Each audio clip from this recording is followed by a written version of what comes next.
¿No puedes dormir? No te preocupes. Yo te cuento un cuento.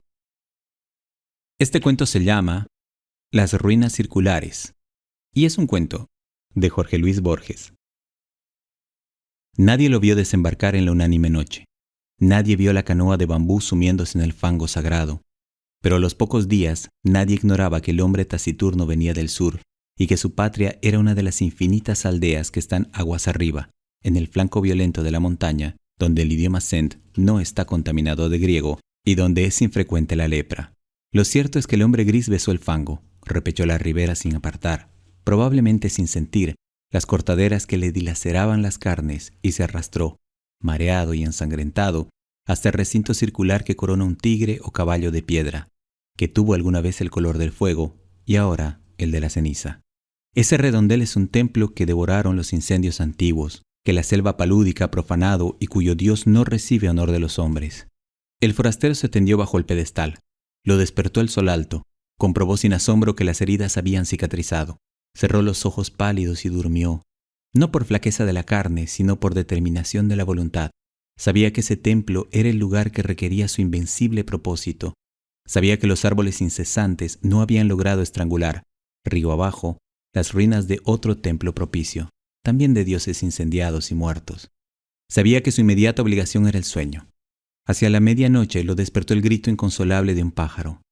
Rastros de pies descalzos, unos higos y un cántaro le advirtieron que los hombres de la región habían espiado con respeto su sueño y solicitaban su amparo o temían su magia. Sintió el frío del miedo y buscó en la muralla dilapidada un nicho sepulcral y se tapó con hojas desconocidas. El propósito que lo guiaba no era imposible, aunque sí sobrenatural. Quería soñar un hombre, quería soñarlo con integridad minuciosa e imponerlo a la realidad. Ese proyecto mágico había agotado el espacio entero de su alma. Si alguien le hubiera preguntado su propio nombre o cualquier rasgo de su vida anterior, no habría acertado a responder. Le convenía el templo inhabitado y despedazado, porque era un mínimo de mundo visible. La cercanía de los leñadores también, porque éstos se encargaban de subvenir a sus necesidades frugales. El arroz y las frutas de su tributo eran pábulo suficiente para su cuerpo, consagrado a la única tarea de dormir y soñar. Al principio, los sueños eran caóticos. Poco después, fueron de naturaleza dialéctica. El forastero se soñaba en el centro de un anfiteatro circular que era de algún modo el templo incendiado. Nubes de alumnos taciturnos fatigaban las gradas. Las caras de los últimos pendían a muchos siglos de distancia y a una altura estelar, pero eran del todo precisas. El hombre les dictaba lecciones de anatomía, de cosmografía, de magia. Los rostros se escuchaban con ansiedad y procuraban responder con entendimiento, como si adivinaran la importancia de aquel examen, que redimiría a uno de ellos de su condición de vana apariencia y lo interpolaría en el mundo real. El hombre, en el sueño y en la vigilia, consideraba las respuestas de sus fantasmas. No se dejaba embaucar por los impostores.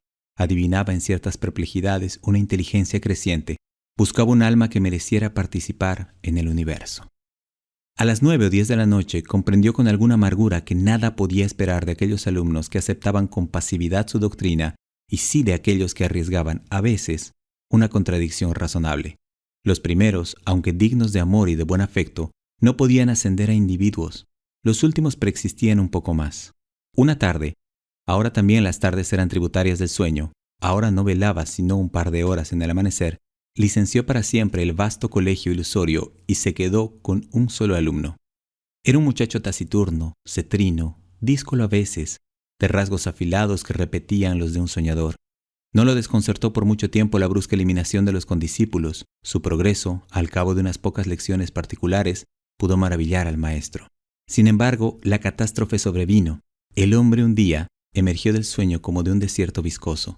Miró la vana luz de la tarde que al pronto confundió con la aurora y comprendió que no había soñado. Toda esa noche y todo el día, la intolerable lucidez del insomnio se batió contra él. Quiso explorar la selva, extenuarse, apenas alcanzó entre la cicuta unas rachas de sueño débil, veteadas fugazmente de visiones de tipo rudimental, inservibles.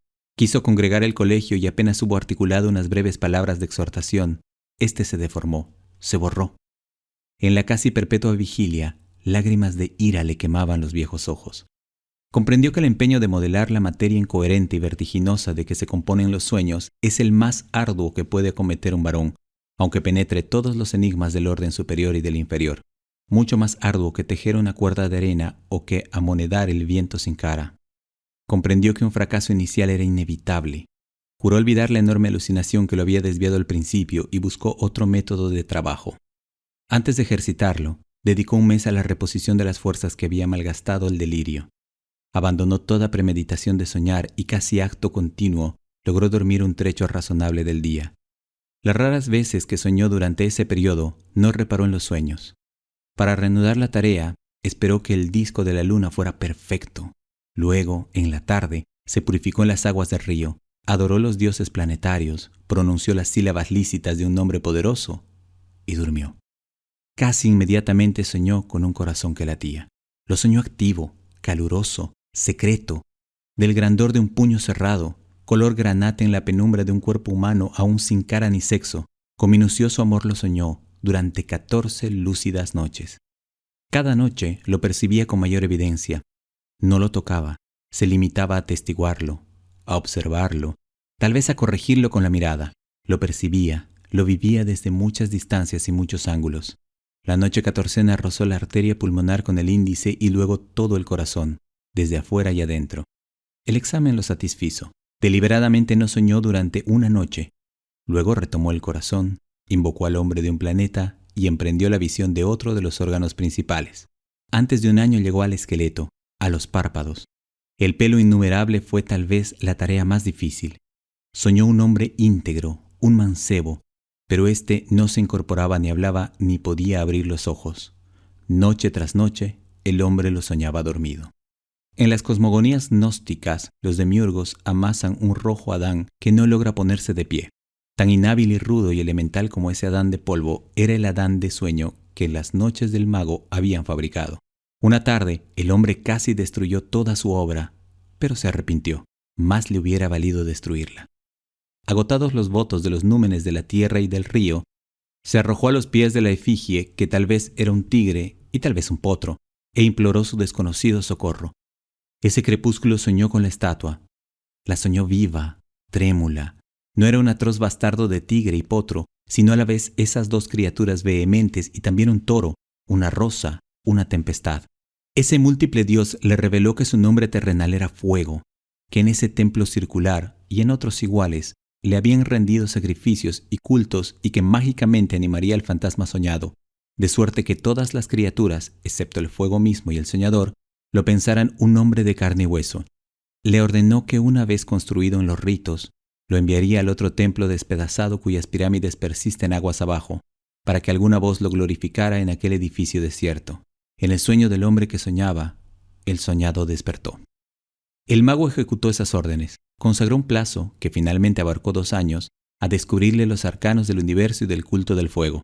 Íntimamente le dolía apartarse de él. Con el pretexto de la necesidad pedagógica, dilataba cada día las horas dedicadas al sueño.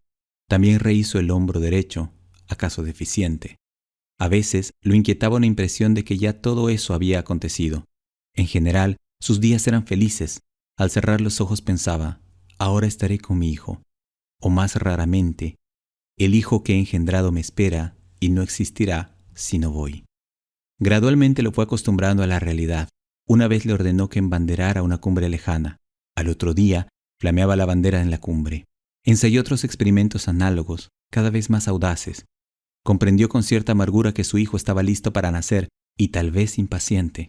Esa noche lo besó por primera vez y lo envió al otro templo cuyos despojos blanqueaban río abajo, a muchas leguas de inextricable selva y de ciénaga.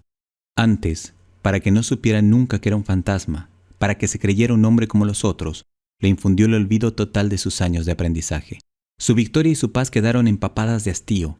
En los crepúsculos de la tarde y del alba, se prosternaba ante la figura de piedra, tal vez imaginando que su hijo irreal ejecutaba idénticos ritos. En otras ruinas circulares, aguas abajo. De noche no soñaba, o soñaba como lo hacen todos los hombres.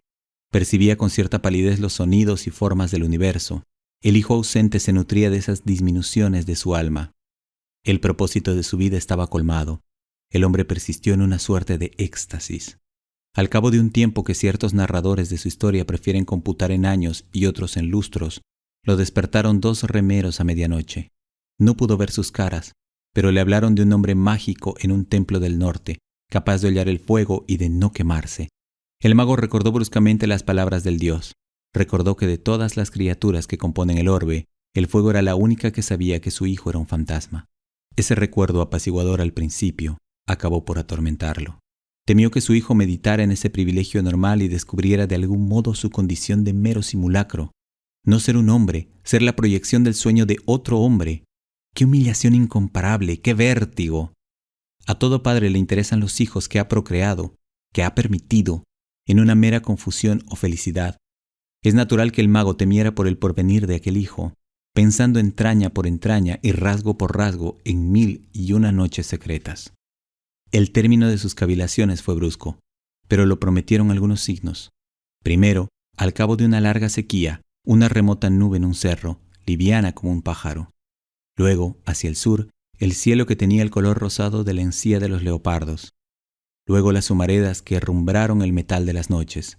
Después, la fuga pánica de las bestias, porque se repitió lo acontecido hace muchos siglos. Las ruinas del santuario del dios del fuego fueron destruidas por el fuego. En un alba sin pájaros, el mago vio cernirse contra los muros el incendio concéntrico.